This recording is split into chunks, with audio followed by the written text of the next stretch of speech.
you, it's lovely to see you. Thanks for checking out my video.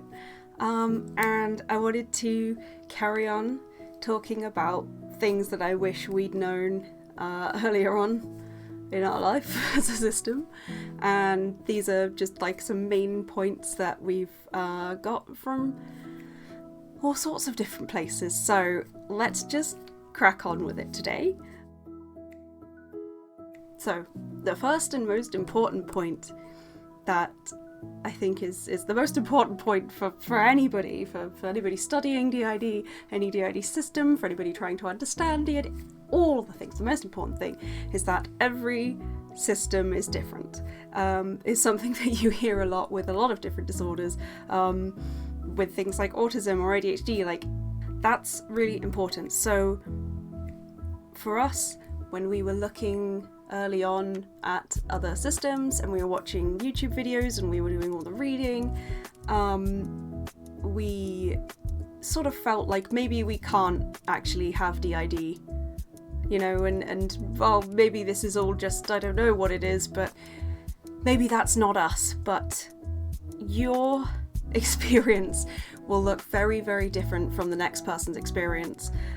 That's why I do think it's so great that so many people are sharing their experiences online, so that you can get a diversity of different experiences to look at and see, hopefully yourself reflected, but you may well not.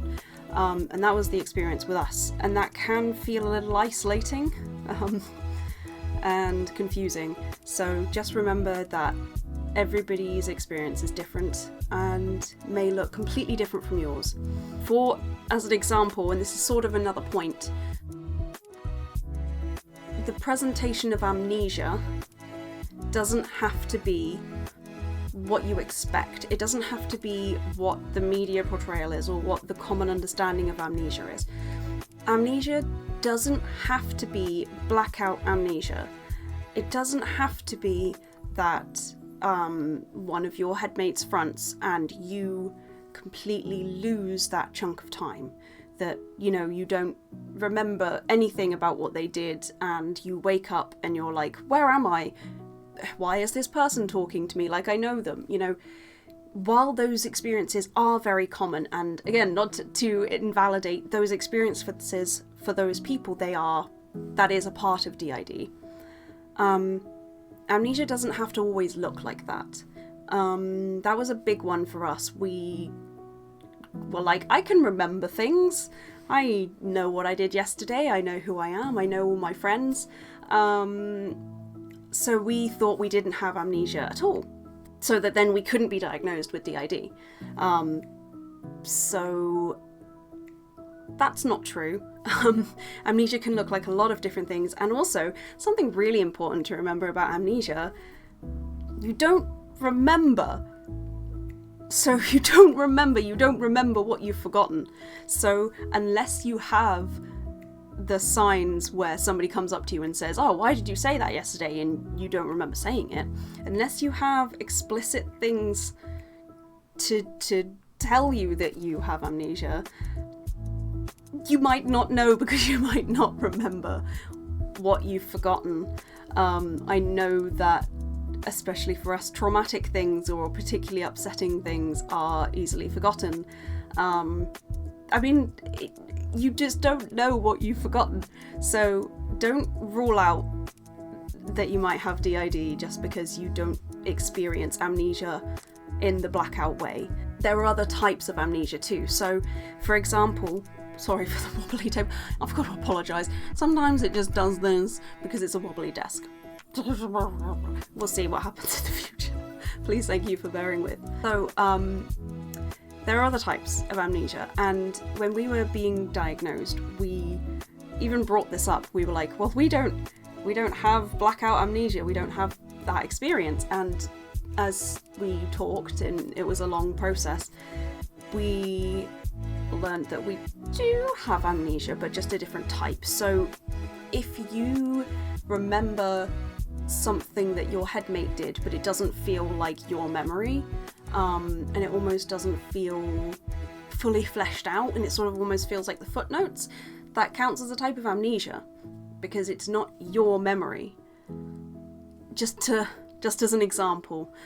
And there are other forms and other ways of amnesia being a thing, but there are other parts of the diagnostic criteria that you might not think you experience. I mean, even with the headmates, even with the separate headmates, sometimes they don't show themselves, so you might feel like, well, I don't really have many, or that's not my experience, but it takes time, and then maybe things will change. But that leads me on to my second point, or third point. Things can change, so the way that we are is very different to how we were when we were teenagers. So, understandably, a system will change too, because it's part of your lived experience, and yeah, it would be kind of odd if everything stayed the same. There will and may well be some parts or headmates who don't change very much, and who do stay quite similar or the same. But the dynamic, your understanding, more might show themselves, and that's okay. It's totally okay for things to change.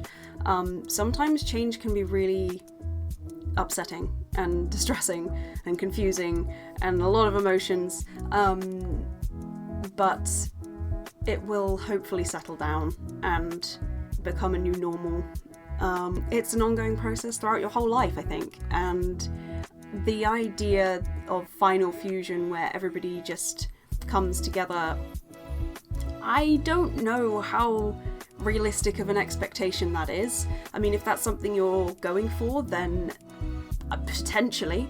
I'm no psychologist or anything like that, and I think it's possible, but I do think it would be very difficult, because our brains are formed this way. So yes, change is very possible, very likely, and to try and embrace change, because for me I kept feeling like one of the changes was finding out I have more parts and headmates. Trying to learn to accept it and relax a little bit and say, it's okay, I can have more, I'm not just making it up. Things can change, you can add more to your system over time, or some might sort of fuse and become one person. There might be two that are very similar and do become one, or it might just be that there are two who are very similar who stay similar but separate. I suppose that brings me on to another point, that headmates can be almost identical but still be separate.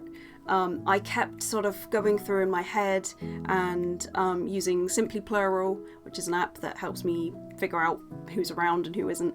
I was thinking, but I'm feeling two people, but they're so, it just feels like the same thing, so it can't be two. And I kept sort of telling myself, don't do that. That's my advice. Don't keep trying to enforce something. If you feel something, if you experience something, try and just listen to that. Don't do me. Don't do what I do. Try and just listen to your own experience, and whatever that feels like, try to understand and go with. But yes, two headmates can be very, very similar and still be separate people with separate identities and names and things like that.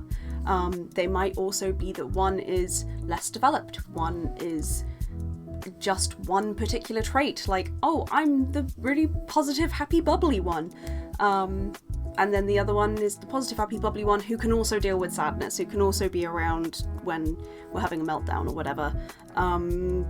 But yeah, basically you could have two that seem identical that are actually separate from our experience. Another point, we're all headmates. We're all parts. So there's no technically, there's no one core person and then everything split off. That's not how DID works. It's not one that splits. It's as you're forming, there was never a one to begin with. As you're forming, they just become separate. They form separately. And there might be one part that is able to deal with having an identity in front of people, that takes on that role, and then the others aren't heard about for a long time. But it is not that you are the main, you are the one, you are the core, the original, all of these terms. Although you can use those terms to describe yourself, like I refer to myself as the main because I'm here the majority of the time. But I'm still a part, I'm still a headmate, I'm still part of the team, so that's something that I sort of wish I'd thought about more of earlier on, that it wasn't me and my system and headmates, we're all headmates, which is kind of a fun one to wrap your head around and really think deeply about. I think I'm probably still processing that one, but it's good, it's a good one. The point that I made in my last video about, which is that try to empathise with destructive parts and try and aim for better communication, trying to consider everybody in your team, even if they seem destructive, with love and empathy and understanding as best you can, to try and bear in mind that your brain's way of doing things might not be the best way of doing things, but it was to try and help, maybe. So there are parts and headmates that might be cruel or unkind or punishing, and maybe they're holding trauma. Maybe they're a person that holds the depression part or the self-hate part, and they deserve a little bit of love and care and tenderness to try and help with that, which I know can be really difficult, especially when they're being particularly horrid. But just trying our best to lead with that. That's another key point that I think is important, to try and be working as a team with your system.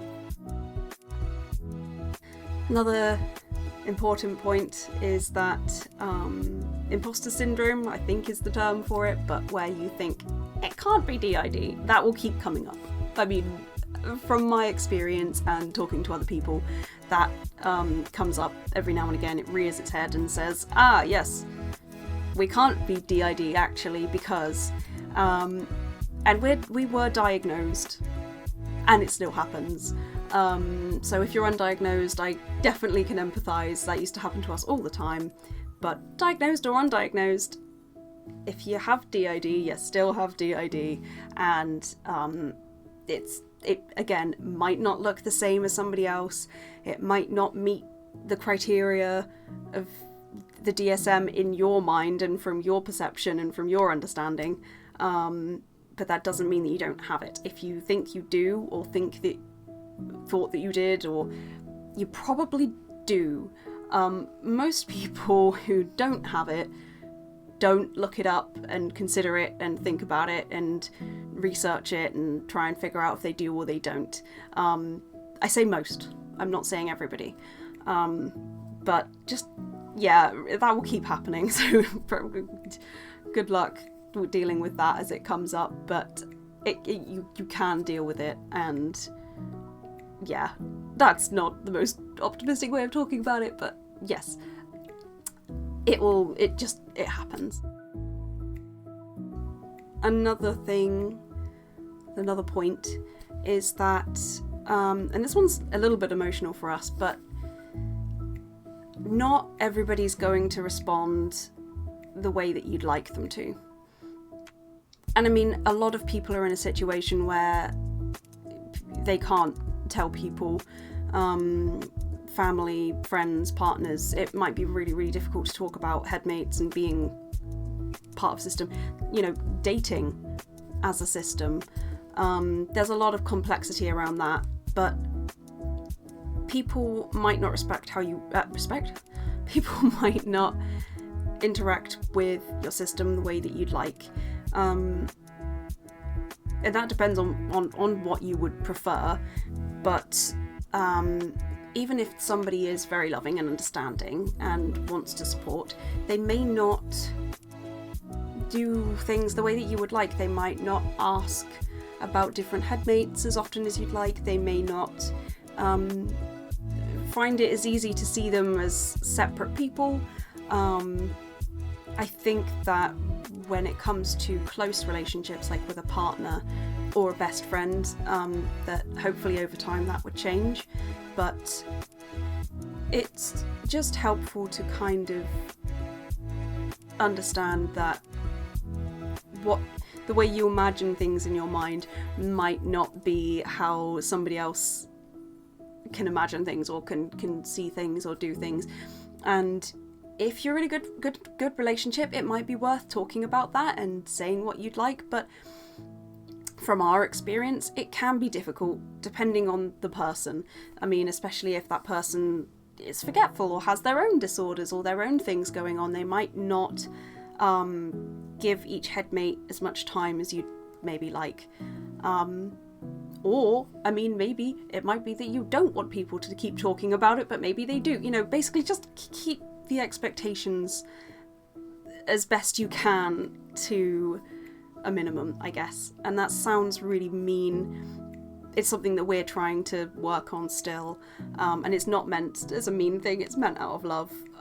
Because it can be hard when you want someone to respond a certain way. When you tell them about it and share about it and you want them to ask about it or whatever you might want, they may well not do. So that's something to bear in mind. And then finally, the last point is whatever you're doing, however you're processing your system, however you're working as part of DID, you're doing great. If you're doing your best, you're doing great. If you are trying to live and to do things with the crazy world like it is, you're doing a good job. You might look at other systems and maybe on YouTube or other people and think, oh, but they've got this going on for them and they're doing it. Doesn't matter. Everybody is different and your system is different, where you are on your journey is different, and whatever you're doing the right thing.